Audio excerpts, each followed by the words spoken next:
ispaniška musytė. Mažas vabalėlis, didelė galia. Kas nors ką nors girdėjo apie šį afrodiziaką? Nieko. Negirdėjau aš apie tokį dalyką. Ne. Nu, šitą tai girdėjau.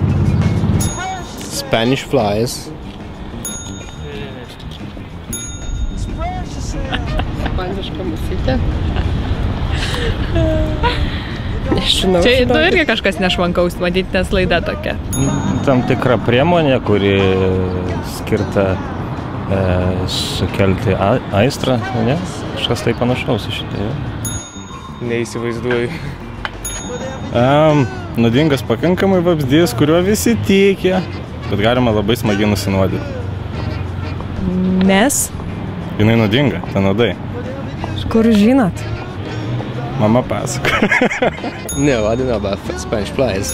Tai kažkoks daiktas panašus į musę. Ir kurį reikia dėti, atsiprašau. Gal ten? Jo, kažkaip yra, ten tokie suvalgai ir vėl varai iki galo. Ispaniška muselė, tai kas tai yra? Tai yra afrodiziakas. Iš ko jis padarytas? Nežinau, iš ko žinokit, bet, man atrodo, ispaniška muselė iš kažko, tai va, iš muselės gali ir būti. Čia kaip Andalūzijos šuo, žinot, kas yra Andalūzijos šuo? Girdėjau. Drugelis. Jisai drugelis ir atrodo, kad jisai šuo. Gerai, davai. Ačiū, labai gerai.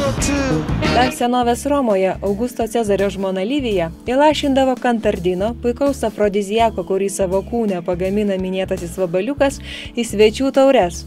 Po to turėdavo daug smagaus juoko ir dar daugiau naudos, šantažuodama iki ausų prisidirbusius svečius. Karalius Henris IV visai nesijokė, kai kartą padaugino šių seksą skatinančių lašų ir jau kalbėjosi su angelais.